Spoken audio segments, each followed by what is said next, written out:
বন্ধুরা, এটা হচ্ছে নরক। এখন আমরা নরকের ভিতর প্রবেশ করব, দেখব কেমন।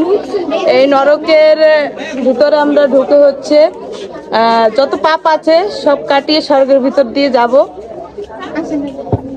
এই হচ্ছে নরকের অবস্থা, দেখুন। ফুটন্ত তেলের মধ্যে চালাচ্ছে সেই চিত্রটা এখানে তুলে ধরা হয়েছে। দেখুন কতটা ভয়ঙ্কর জায়গা।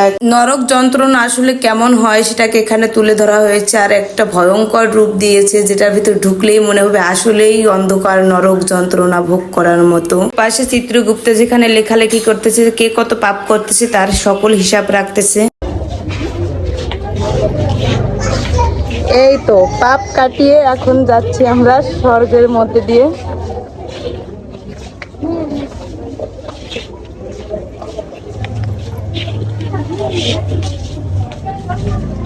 খুবই সুন্দর একটি চিত্র এখানে তুলে ধরা হয়েছে।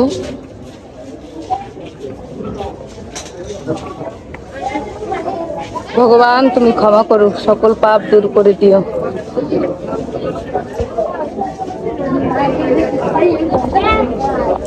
গোবিন্দ,